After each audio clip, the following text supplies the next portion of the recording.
The Gory Days are here to save the 80s horror show. Take a stroll down memory lane. It's time to start the show. The Gory Days, the Gory Days, the Gory Days, the Gory Days. Welcome to the Gory Days, the show where we take a stroll down memory lane to remember our favorite horror movies, and happy Halloween! If you're listening to this when it releases, it is Thursday, October 31st, All Hallows Eve itself, the day of ghouls and bones dancing and bursting out of skin and sinews wrapping around necks and eyes bursting out of skulls and fingers twisting into impossible shapes and witches cackling, ghosts booing, wolves howling. It's Halloween! And I'm talking about American Horror Story. Just a moment ago, American Horror Story last night.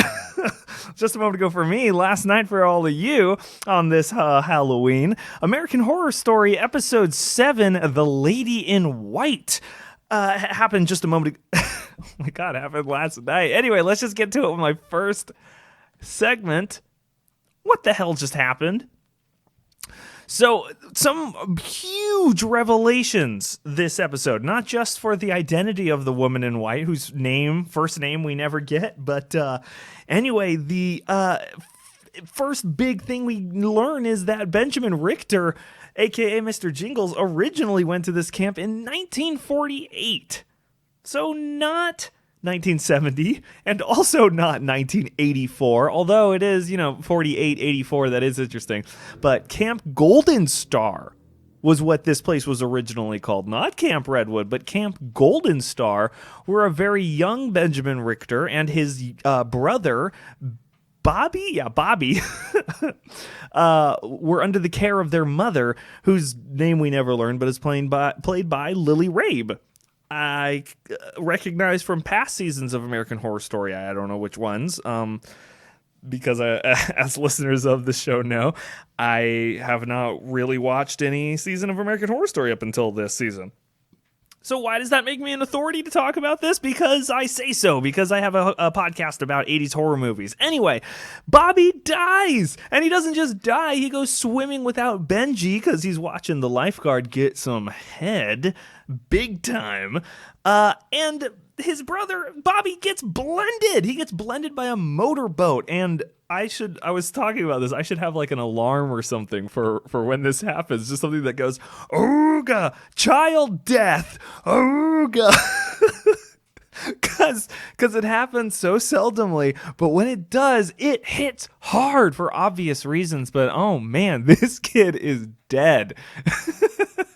And the mom shows up, and she's distraught, and Lily Rabe does such a good performance. You can see all the other co-stars are just kind of like watching her, just like we are in the audience, watching her just like fall apart and spit blame on everyone around her who is rightfully so. Everyone around there is to blame, specifically the lifeguard, and frankly, if he had been doing his job, it's a long-winded allusion, homage, what have you, to Pamela Voorhees, the mother of Jason Voorhees from the Friday the 13th series, as many fans are want to tell you, and as is referenced in Scream, the first killer in the original Friday the 13th was not in fact Jason. It was Pamela Voorhees taking revenge on the camp counselors who were being negligent that night that led to Jason's death. So this feels pretty part and parcel with the 80s, the 1984 aesthetic. It's ironic though that this is 1948. Then we flash back, or forward rather, to 1989, where Donna has Brooke in a motel room, and we get this montage of her getting like rehabilitated and gaining Brooke getting rehabilitated, and Donna trying to get Brooke trying to gain her trust. And one day, Brooke like gets free of her. She's not bound, but anyway, we learn that Donna wants to go to heaven because she knows hell's real after seeing the Night Stalker resurrect himself. So she's just trying to do right by herself to get to heaven. But I guess doing good deeds for selfish reasons are still good in the end? I don't know. There's a whole philosophy debate there. But Donna also reveals to Brooke the festival that's happening at Camp Redwood, and Brooke delivers this awesome monologue about the 80s was morning in America, and I spent my morning in lockup because of this lying bitch Margaret. And then they go to the roller rink for a ladies' night at the roller rink, or I guess ladies' day, because it's here that they catch the attention of a mysterious man by the name of Bruce, who treats them, he basically like tricks them into giving, not tricks them, he charms them into giving him a ride to his girlfriends, he says. Anyway, I'm sure you guessed it, he's a serial killer. The cops pull him over, a cop pulls them over, he kills the cop, they drive off, and we go back to Camp Redwood, where there's a Mr. Jingles copycat, the copycat Mr. Jingles from before. So Mr. Jingles arrives here at Camp Redwood again, and the other copycat Jingles pounce on him because they're all ghosts. He says, "I'm dead in these woods. I'm not the only one." And they drag him off to what I'm calling the Council of the Dead, which is all of our main cast that's dead: Margaret, Xavier, Ray, Chet. Montana, Xavier, Ray, Chet, a gaggle of copycat Jingles killers, and just some random assorted counselors throughout the ages. Because what we learn here, well, first we learn what it's like to be a ghost, and it doesn't sound that bad, especially the way Montana and Xavier explain it. They spent the first few months wandering around, but time's different for them, so years went by like minutes, and yet they were like killing people on and off during that time, which is unclear. I don't know. But Montana has a funny line about having a constant feeling of emptiness and like loneliness, but that's what she experienced when she was living, and now she still feels pain, but she also feels pleasure. So being a ghost here is pretty interesting. And so here we finally get some kind of explanation. I theorized, I'll get to this in Theory Canal again, but I theorized that Satan had something to do with the ghosts coming to life. I don't know what else to call it in Camp Redwood, but what Benjamin Richter, Mr. Jingles, deduces here is that it's his mom. Because they say, you think we're alone in these woods? There's someone else, a woman, the woman in white, the titular woman in white. It's Jingles' mom, and he explains that 1970 wasn't the first massacre. So we, see Camp Golden Star, the Camp Golden Star massacre, I'm calling it, because after Bobby died, Benjamin Richter and his mom didn't leave. They stayed there. And one night, Benjamin's mom stabbed a whole cabin full. This is starting to sound familiar, isn't it? It's exactly what happened in 1970, but it happened in 1948. And as a little boy, Benjamin Richter managed to kill his mom out of self-defense. She was going to kill him. This really scary. I don't know. You don't call it like.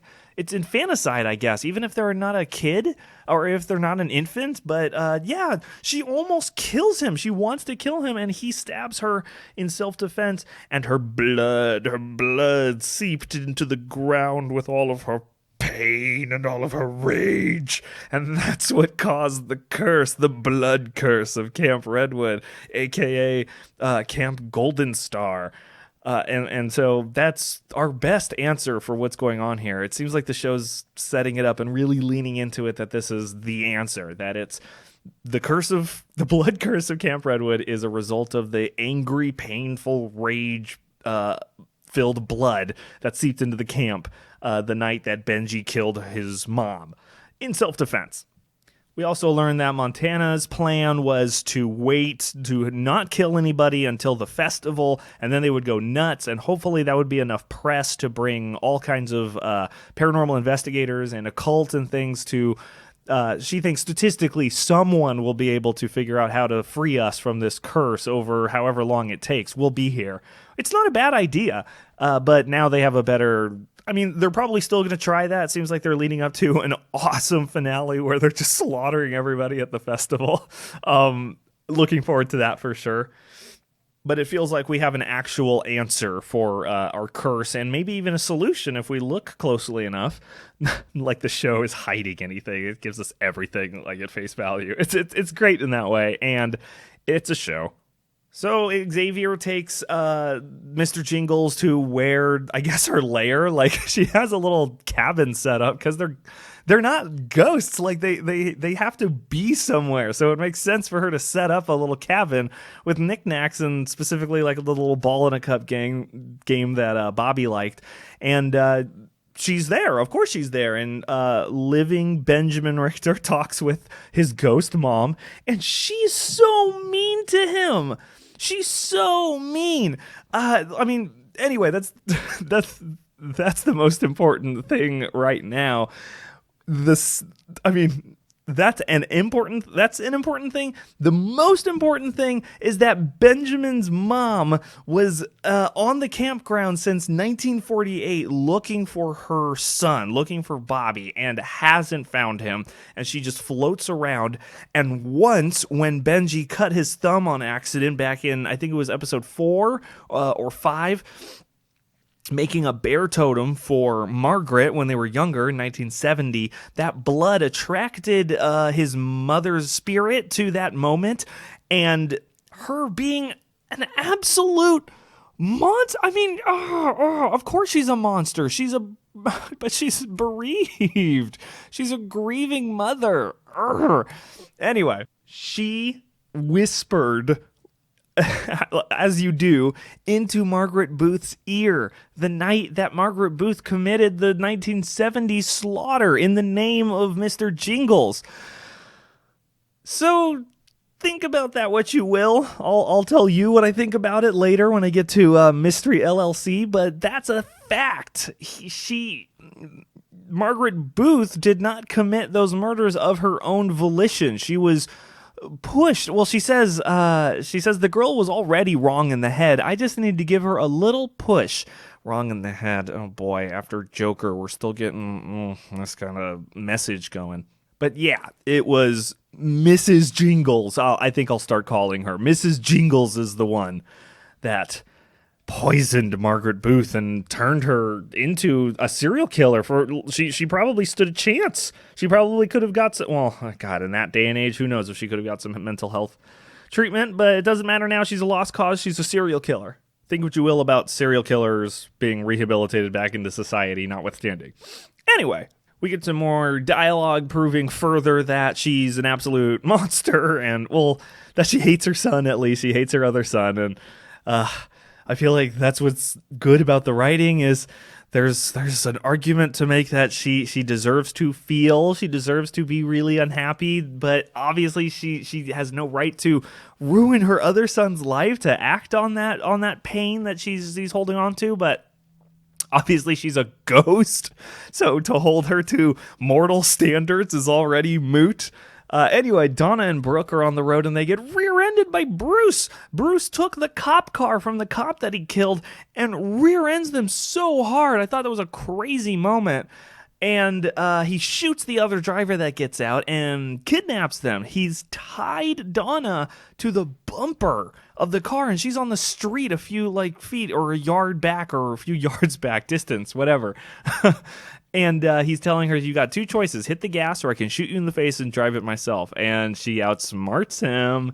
She reverses and he slams his face into the dashboard. He tries to fire and she dodges. She pushes the barrel away. She grabs his sidearm and shoots him in the leg. And Donna's got the rope around his neck and she's like, I'm going to choke this bitch.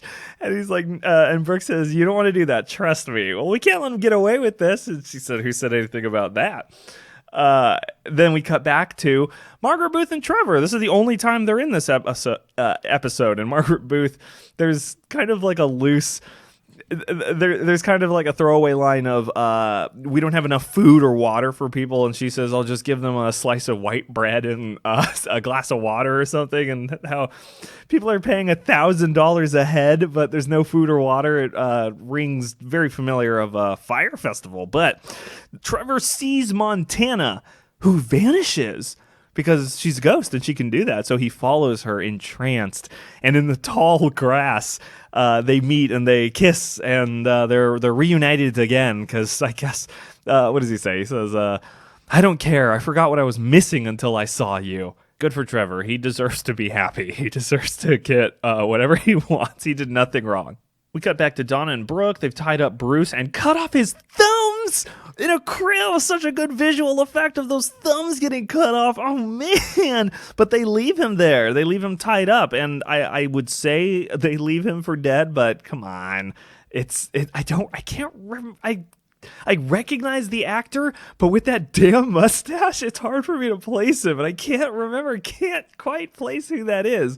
If you know, please let me know at the Gory Days on Twitter or Instagram, because it's driving me crazy, and I don't know how else to look him up.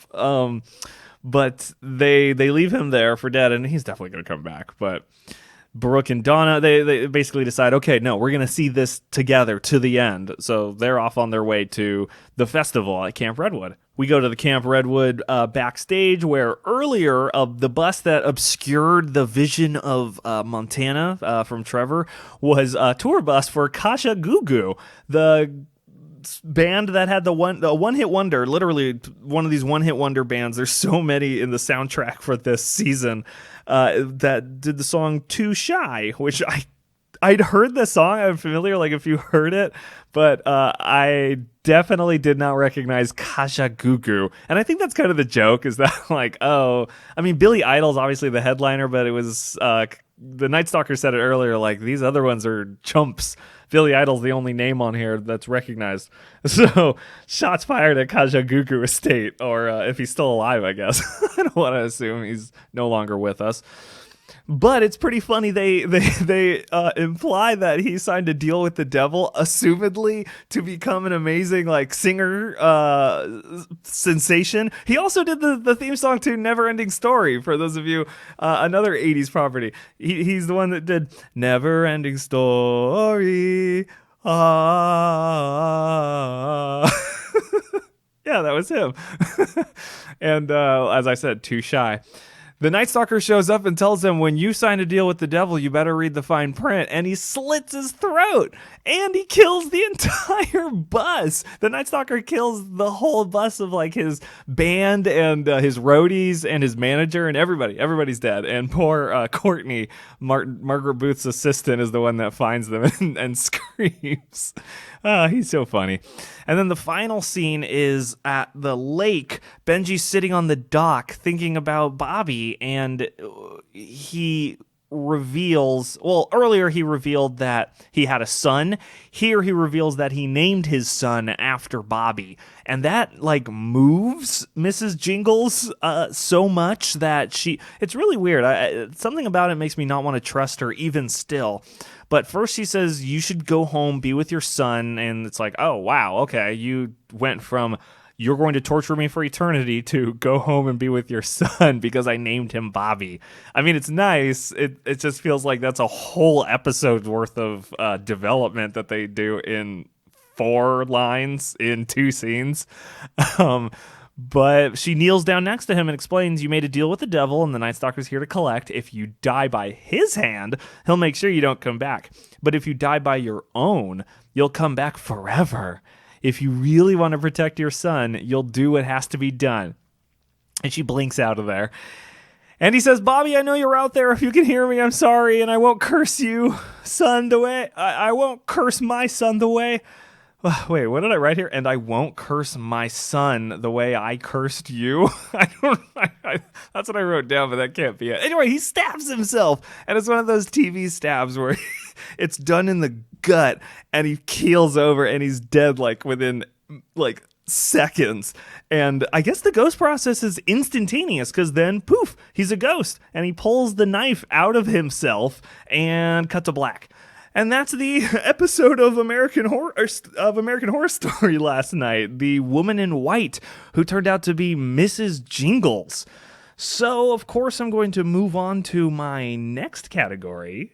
My next segment, which is Mystery LLC. This is the segment where I ask my questions for this episode, as well as find out if I got any answers from previous questions from previous episodes. Let's start off with that second part. I had the question of how does Mr. Jingles' revived by Satan status affect his baby son?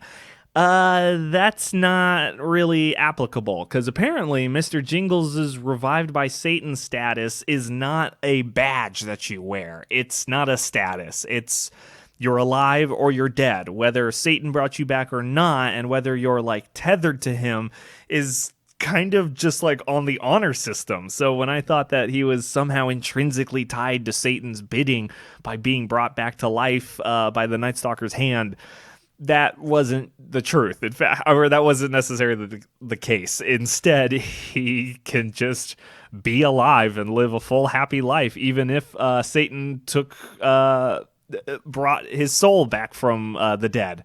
Pretty cool. So that answers that question.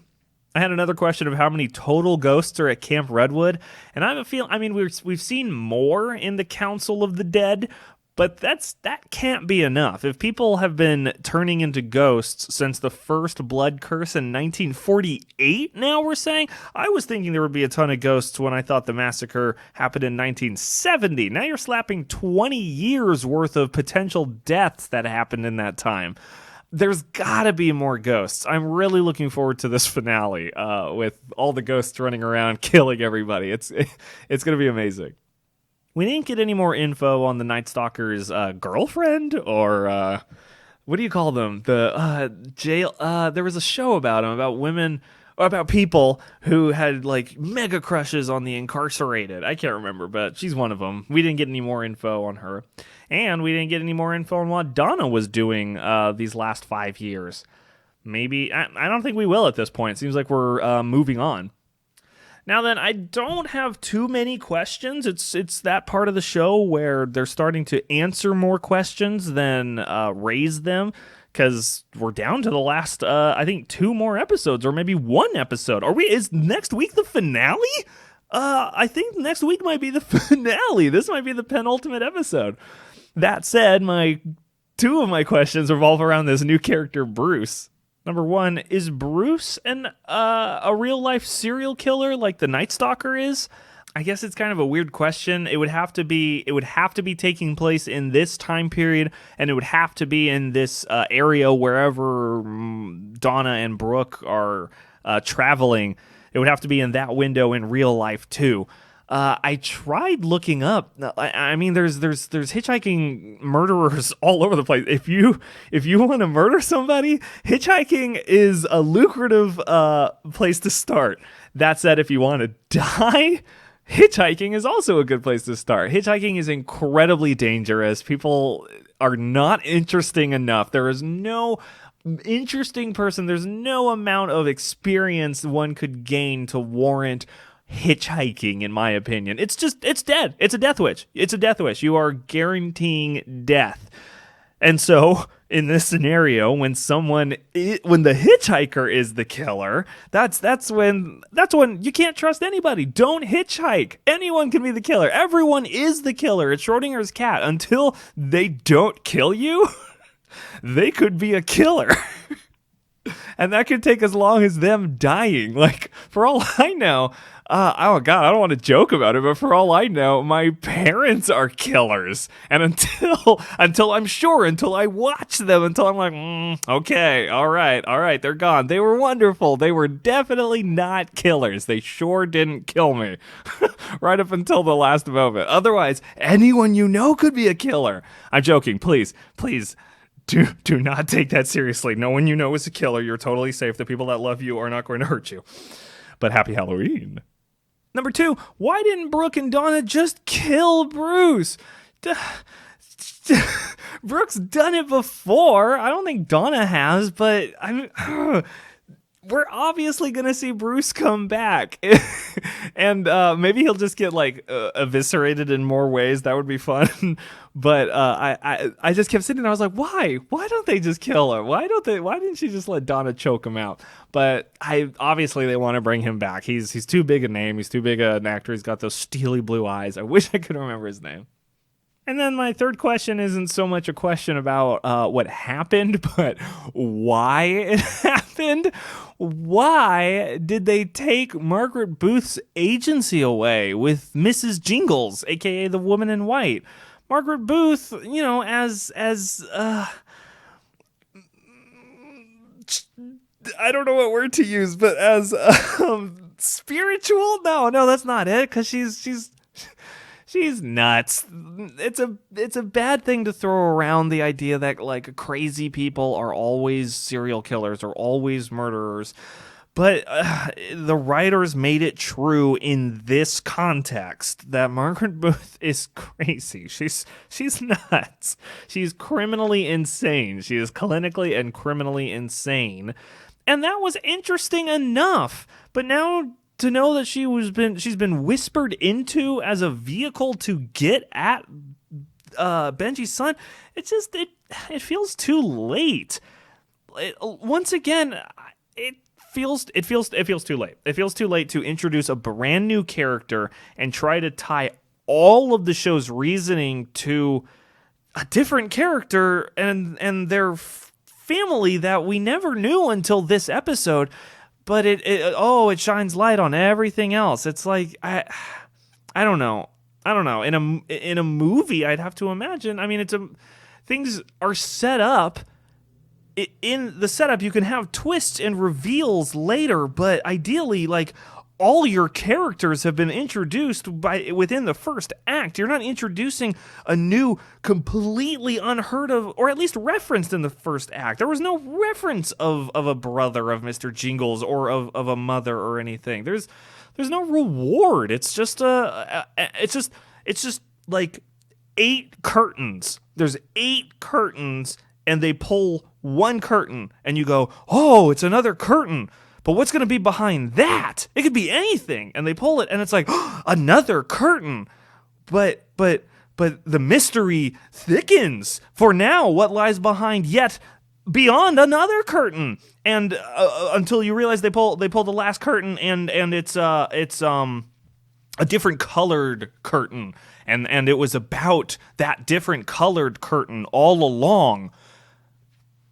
Ooh, my metaphor got away from me, but why did they do that? I liked Margaret Booth as the big bad. There were more characters. I guess like they didn't take that away.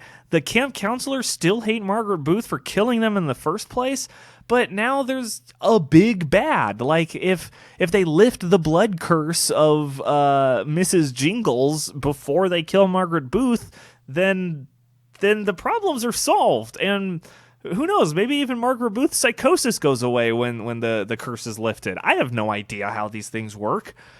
Those are my thoughts and questions, and that concludes Mystery LLC.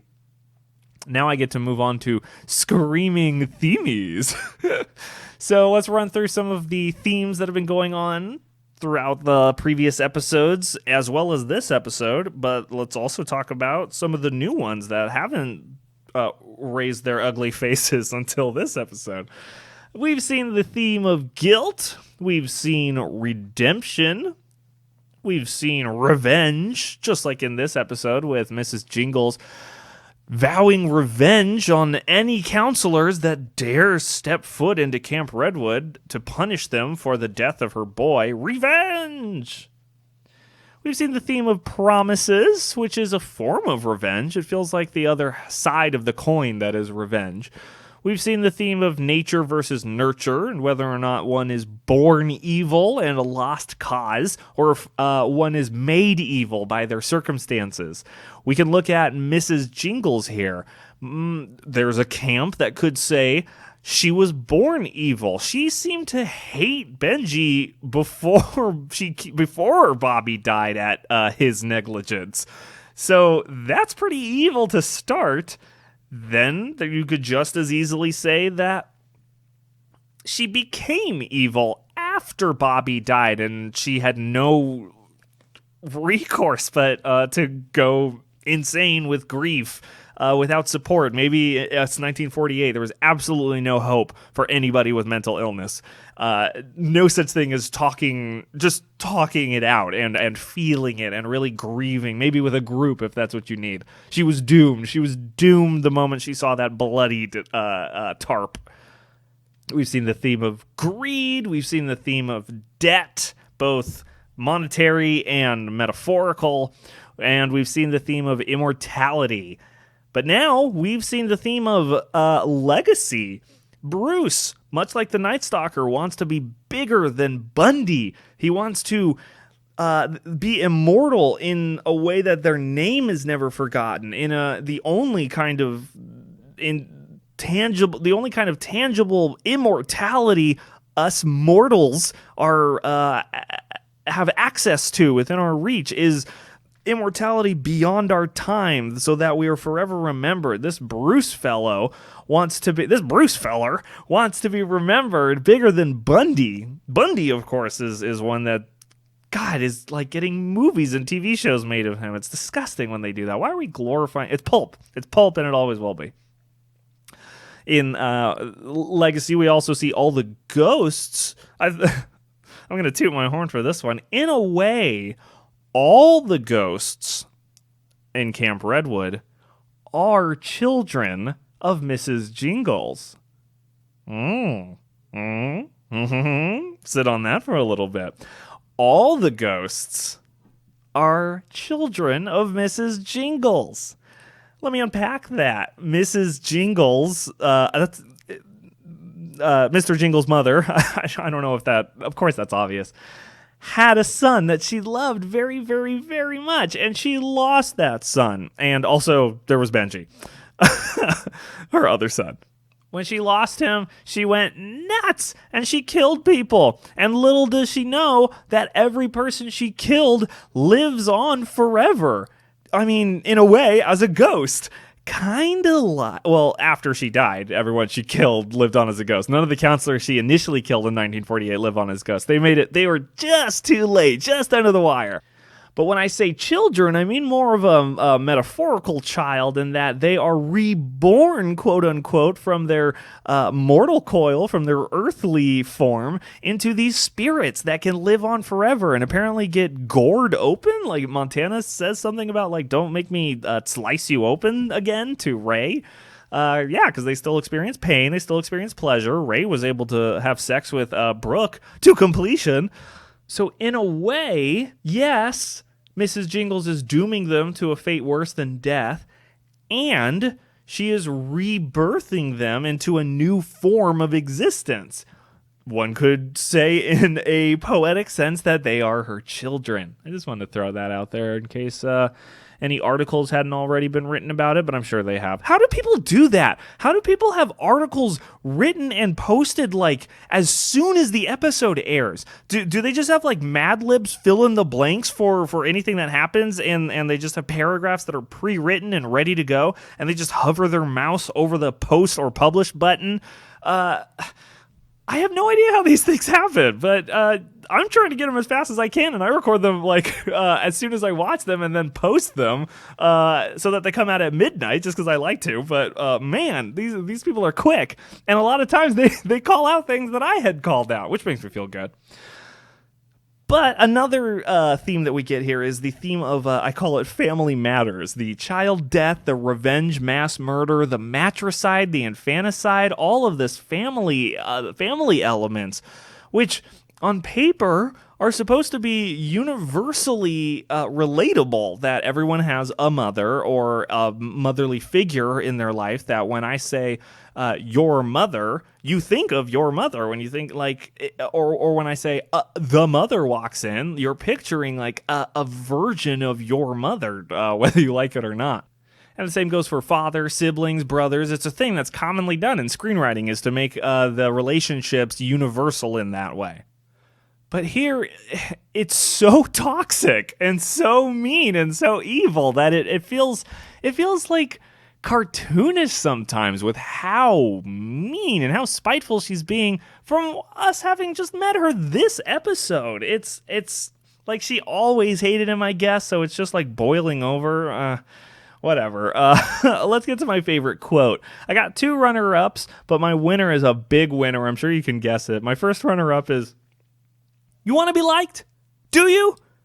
That's, of course, Mrs. Jingles talking to her child while he's reading comic books and chastising him for it. If you're a parent out there, or even if you want to be a parent, I'm going to get on a soapbox right now and say, never make fun of anything your child thinks is interesting. That's it. I don't want to get on that too long. My second runner-up for favorite quote is, "There's one place the 80s will never be over, and I'll take you there." I kind of paraphrase that, but then they smash cut to roller rink, which I've never been to. It looks like a lot of fun. Which brings us to my number 1 favorite quote. The winner for this episode is, "There's pine needles all over the men's room floor. Why don't you take that pendulum you call a dick and sweep up the mess? At least it'll be good for something." Ooh, Margaret Booth taking down Trevor's hog once again. It's like she's paid to, like it's in style. All right, now we got kills. Number 1, Bobby. Poor Bobby. Poor Bobby. Blended. Number 2, the highway cop got shot in the gut and then shot in the head. Bang, bang. The other driver got shot with a shotgun. These are both by Bruce. Bruce committed both of these murders. Number 4, Kajagoogoo has his throat slit by the Night Stalker and his entire tour bus slaughtered, which all of which are counting as number 5. And number 6, the 6th and final kill is by Mr. Jingles on Mr. Jingles. By the Mr. Jingles, for the Mr. Jingles, and to the Mr. Jingles, whatever. Mr. Jingles kills himself. Which finally brings us to my final segment, which is Theory Canal. I don't have too many theories left. We can talk about some of the ones that came true, such as Brooke killing Montana, Mr. Jingles dying but coming back to life, the time jump. I'm just showing off how smart and how correct all of my predictions were for this episode. Last episode, the tug of war between the physical world and the metaphysical world through Billy Idol and Satan, respectively, is still going on for the Night Stalker. We'll see what happens there. He didn't seem to have any qualm with killing Kajagoogoo, but I imagine it might come to Billy Idol, and maybe Billy Idol signed a deal with the devil and the Night Stalker can't do it. He just can't bring himself to kill him.